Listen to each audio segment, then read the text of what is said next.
예, 어, 이번 한 주간에 아주 갑작스럽게 사회적인 분위기가 더 얼어붙었습니다. 전염 질병으로 인해서 많은 분들이 마음의 불안함이 있고 또 초조함이 있습니다. 뉴스로 인해서 굉장히 심각한 소식들이 자꾸 들리지요. 저는 그렇게 말씀드리고 싶습니다. 하나님께서 우리 인생의 생사화복을 주장하고 계십니다. 그러므로 우리 마음의 평강을 놓치지 않게 되길 주의 이름으로 축원합니다.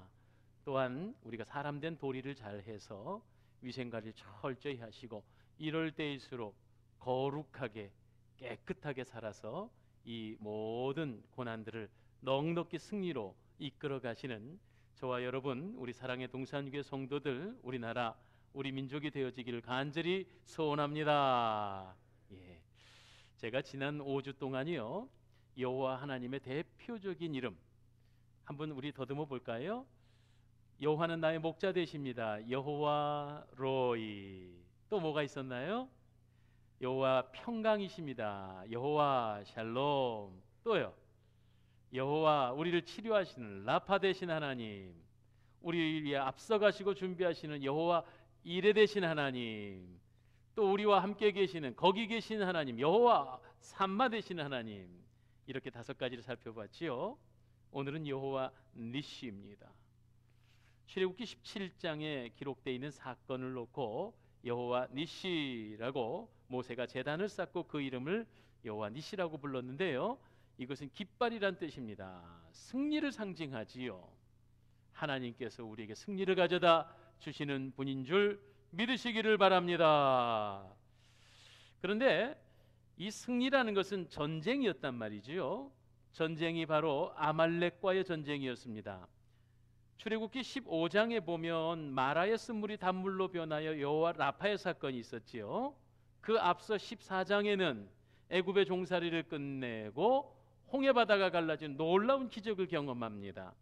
또 17장 앞에 16장에는 만나와 메추라기의 사건이 있습니다.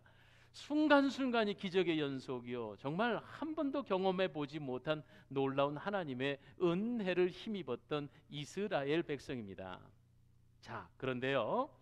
이들이 출애굽하고 한 달쯤 지났을 때 오늘 본문에 나타나는 르비딤 광야에 이스라엘 백성이 머물렀는데 조금 전만 해도 마라의 쓴물이 단물 바뀌어지는 놀라운 경험을 해놓고도 르비딤 광야에서 또 갈증으로 고생하게 되니까 이 이스라엘 백성의 아주 트레이드 마크가 뭡니까? 불평이에요. 불평.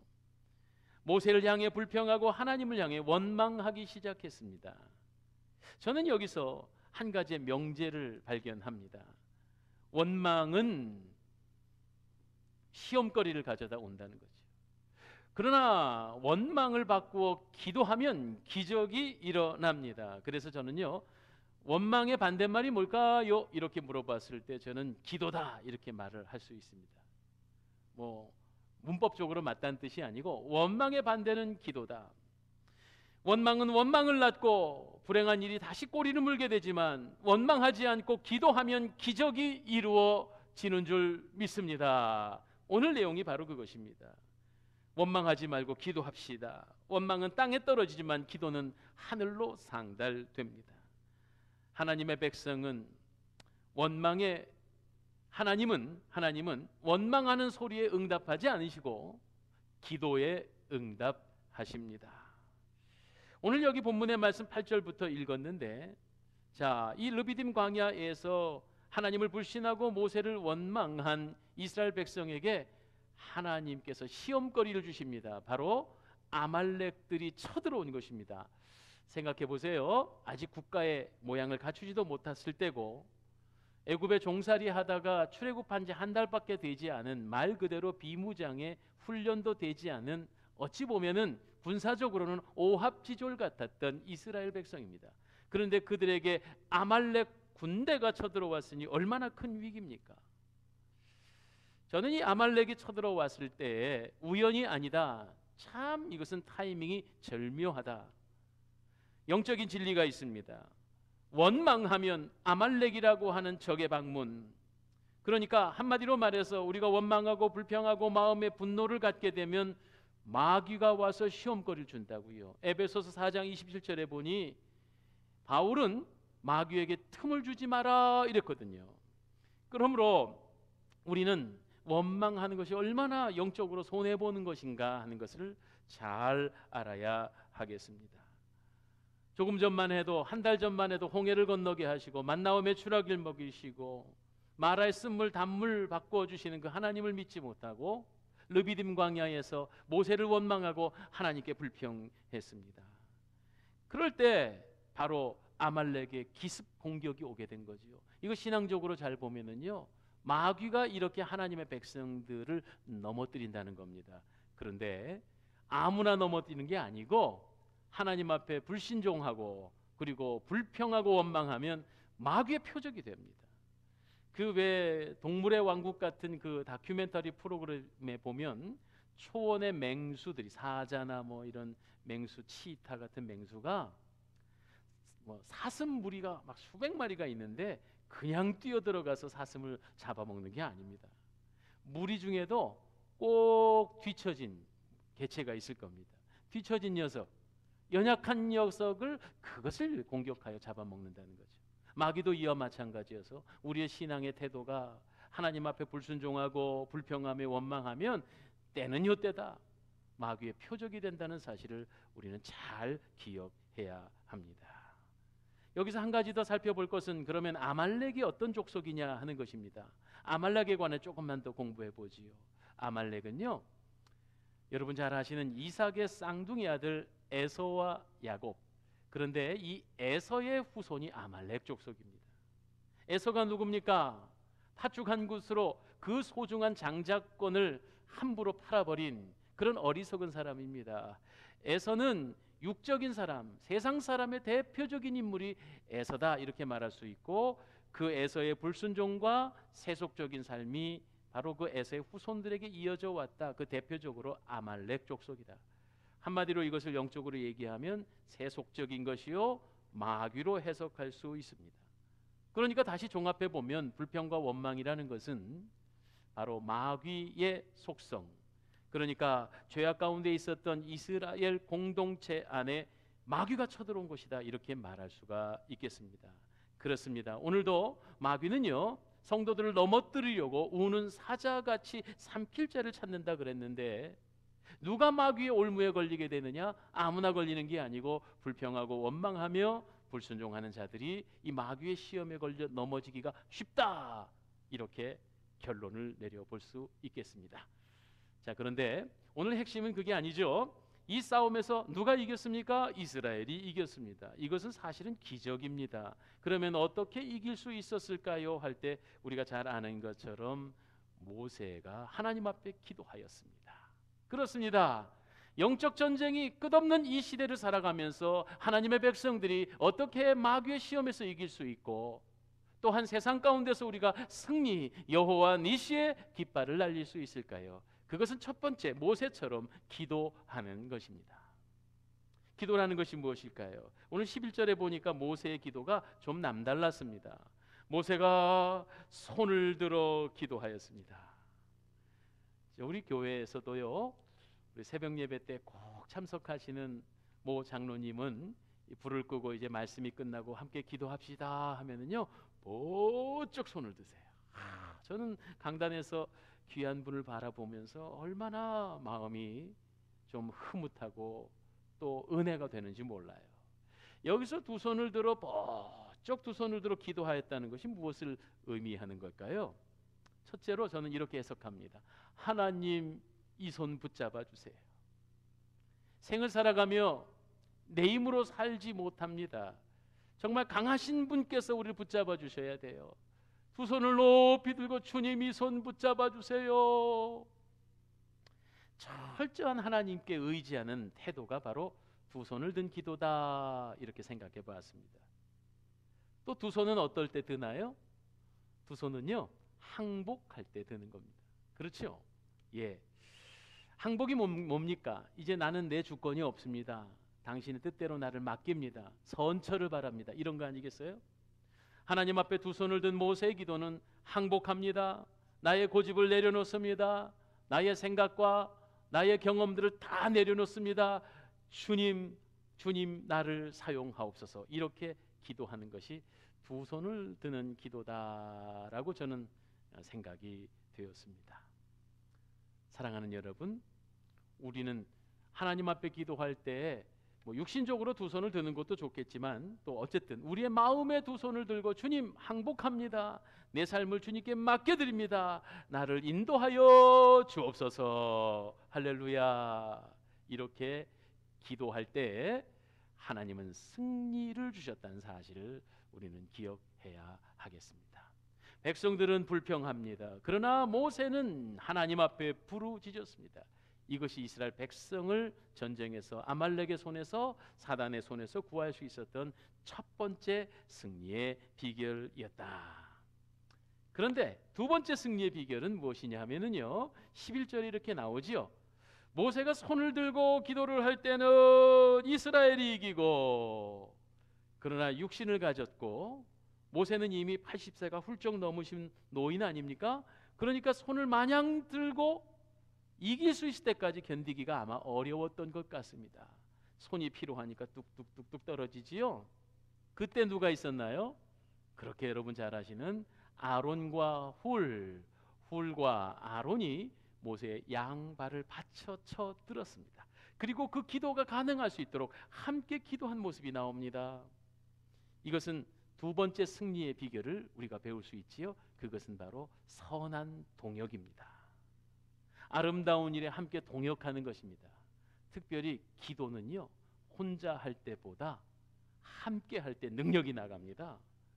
두세 사람이 내 이름으로 모인 곳에 내가 너희들과 함께 하시겠다는 예수님의 말씀처럼 우리 성도들의 기도 제목들이 있으실 때 부디 여러분 기도 모임에 많이 나와 주셔요.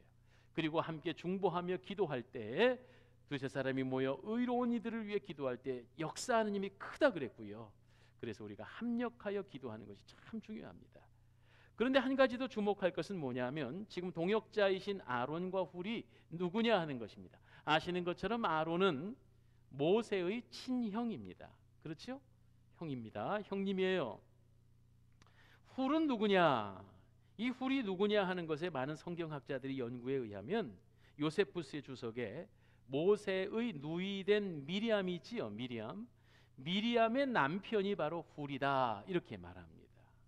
한마디로 모세와 훌의 사이는 어떤 사이냐? 매형이 됩니다. 모세의 매형이 훌이 되는 것입니다. 그러니까 결과적으로 이 훌도 모세를 기준으로 놓고 보면 충분히 연장자라는 것을 알 수가 있습니다. 아론도 연장자, 훌도 연장자. 그런데 모세가 지도자인데 그 모세를 연장자이자 어찌 보면 어르신인 아론과 훌이 옆에서 그 팔을 받들어서 함께 동역하고 있는 이 아름다운 동역의 모습이 두 번째 여호와 니시 승리의 기적을 가져다주는 조건이었다. 저는 이렇게 믿습니다. 여러분 얼마나 섬김에 관하여서 특별히 나보다 낮은 사람, 어린 사람을 섬기는 일이 그게 쉬운 일이 아니거든요. 그런데 아론과 훌은 모세를 지도자로 놓고 성실하고 겸손하게 모세를 잘 섬겼다는 거죠. 저는 이 모습을 보면서 사실은 종종 우리 교회에 귀한 어르신들 계시지요.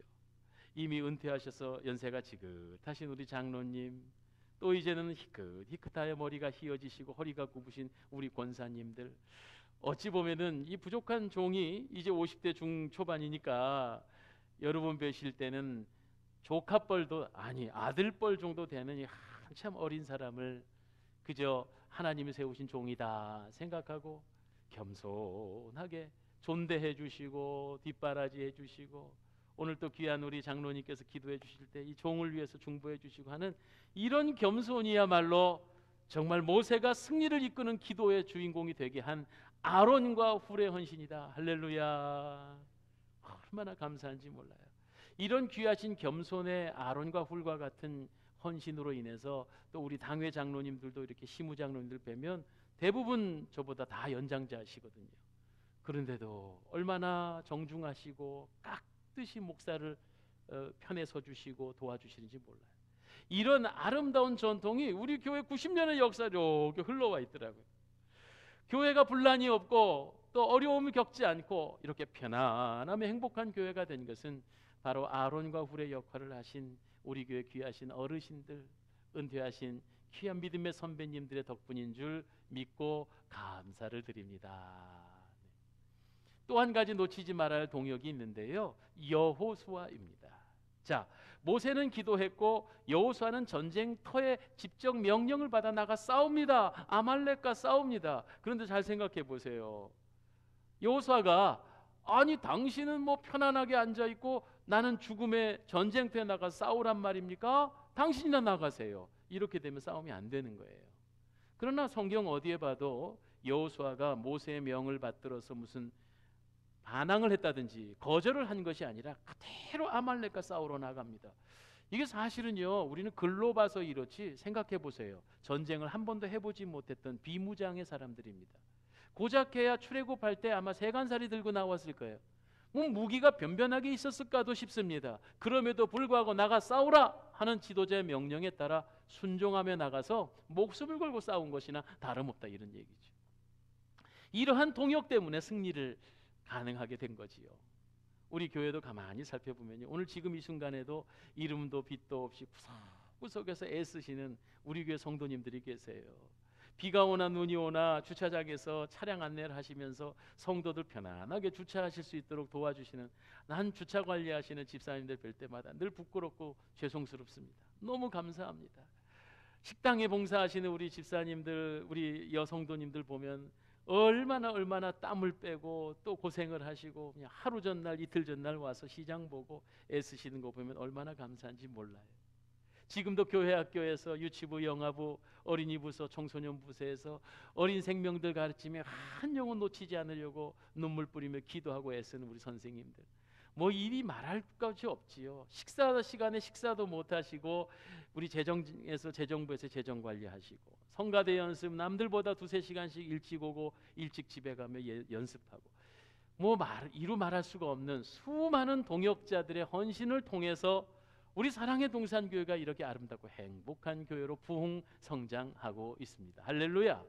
예. 마귀가 틈을 타고 도저히 공격할 틈이 없는 거죠. 바라기는 우리 교회 90년의 역사가 이렇게 아름다우니까 100년 또 150년 200년을 향해 이렇게 아름다운 동역을 통해 날마다 승리, 여호와 니시의 기적을 일으키는 귀한 저와 여러분 되어질 수 있기를 주님의 이름으로 축복합니다. 마가복음 2장에 보면은 중풍병자가 움직이지 못하게 될 때 4명의 친구들이 이 중풍병자를 들것에 들고, 인파가 너무 많아 예수님 앞에 갈 수가 없으니 지붕에 올라가 지붕을 걷어내고 들것을 내려보내는데, 예수님께서 이 상황을 보고 중풍병자를 귀하게 보셨다기보다 성경은 이렇게 말합니다. 4사람의 믿음을 보시고 중풍병자를 고치셨다고. 이것이 바로 연합의 축복입니다. 우리 교회는 날마다 예수님의 선하신 명을 받들어서 연합하고 동역하며 아름다운 열매를 맺어 날마다 승리의 기쁨을 누리는 귀한 교회 되어지기를 소망합니다. 할렐루야. 끝으로 3번째입니다. 승리의 비결은, 여기서 가장 중요한 것이 하나 있습니다. 14절의 말씀에 보니 여호와께서 모세에게 이르시되 이 승리를, 이것을 책에 기록하고 기념하게 하라 그랬습니다. 자, 이 아말렉의 첫 전쟁, 광야에 나와서 첫 번째 치르는 전쟁의 놀라운 기적은 기념할 만한 것입니다. 그런데 이것을 기념하고 기록하라고 한 이유가 다음에 나옵니다. 14절 뒷부분에 여호수아의 귀에 외워 들리게 하라. 왜 여호수아를 딱 지명하여서 말씀했을까요? 자, 여러분, 여호수아 입장에서는요, 전쟁을 치렀습니다. 모세와 아론과 훌이 함께 중보하여 힘을 얻었지만요, 사람이지라 마음속에 야, 내가 잘나서, 내가 훌륭해서, 내가 능력이 있어서 이런 생각이 들어갈 수 있다는 말이죠. 그런데 하나님께서는 분명히 말씀하고 있습니다. 기록하여 이 전쟁은 하나님 손에서 일어난 일이라는 것을 여호수아부터 제대로 알아야 되고 백성들이 그것을 깨달아야 한다, 이런 말씀입니다. 이 사실을 기록하고 기억하고 모세는 제단을 쌓아 그 자리를 여호와 니시라고 하게 됩니다. 우리의 삶 속에서도 이런 실수를 하기가 대단히 쉽습니다. 어떤 좋은 결과에 관하여서 은근히 내가 드러나고 내가 잘해서 그렇게 된 것처럼 말하기가 쉽습니다. 그러나 앞서서 말씀드린 것처럼 인간의 생사화복과 기륭화복이 다 주님 손에 있습니다. 이것을 고백하는 사람이 그리스도인입니다. 아멘입니까? 그렇지요? 우리가 잘 되면 하나님의 은혜요. 우리가 어떤 시험에 들어도 그 시험을 통해 주님을 만나며 주의 능력을 경험하게 하시는 것, 이것조차 하나님의 뜻이다 하는 거죠. 우리의 생애는 주님 손에 달려 있습니다. 믿으시면 아멘. 이것을 깨닫고 기억하고 외우게 하라고 오늘 본문에서 14절에 하나님께서는 모세에게 명령하셨다, 이런 말씀이죠. 그렇습니다. 승리는 하나님 손에 있습니다. 사랑하는 성도 여러분, 이 세상은 영적 전쟁터입니다. 가장 큰 전쟁터는 나와의 싸움이기도 합니다. 우리는 자만하지 말고 깨어 기도함으로 날마다 하나님의 은혜를 경험하고 내 인생 내 힘으로 살 수 없다는 걸 고백하며 주님께 항복하여 주님 이 손 붙잡아 주세요. 전적으로 주님 앞에 의지할 때에 우리의 삶은 결코 실패하지 않고 날마다 여호와 니시 승리의 깃발을 날리는 귀한 인생이 될 줄 믿습니다. 이러한 삶 사시기를 주의 이름으로 축원합니다. 기도하겠습니다. 천지 만물의 주제이시고 우리의 생사화복을 주장하시는 여호와 하나님, 오늘 여호와 니시 출애굽기 17장의 말씀을 놓고 우리가 함께 귀한 영적 교훈을 얻었습니다. 하나님, 환난이 닥치나 그 환난의 문제를 잘 영으로 바라보며 우리의 잘못을 제거하고 주님 앞에 부르짖어 기도하며 하나님을 의지하는 주의 백성들 되게 하여 주시옵소서. 또한 모든 승리가 주님 손에 있음을 고백드립니다. 우리가 믿음의 성도들 하나로 연합되어져서 주님의 아름다운 사역을 잘 감당할 때에 주님의 능력을 힘입어 날마다 승리하는 주의 백성들 되게 하옵소서. 하나님, 여호와 라파의 하나님을 기대합니다. 우리의 성도들을 치료의 광선으로 베푸시며 애굽의 그 어떠한 질병도 너희와 함께하지 않게 하시겠다고 하셨던 라파의 하나님께서 우리 성도들을 지켜보호하시고 눈동자같이 보호하여 주시옵소서. 하나님, 이 시간 간절한 소원과 기도의 제목을 주 앞에 아뢰오니 주 앞에 간구하는 종들의 문제는 사라지게 하시고 염려는 떠나가게 하시며 모든 문제가 변하여 간증과 감사의 이유가 되게 하여 주시옵소서. 세상의 혼돈스러운 지금 이 시간 이때에 당신의 백성들을 평화로 여호와 샬롬으로 품어 주시옵소서. 예수님 이름으로 기도하옵나이다. 아멘.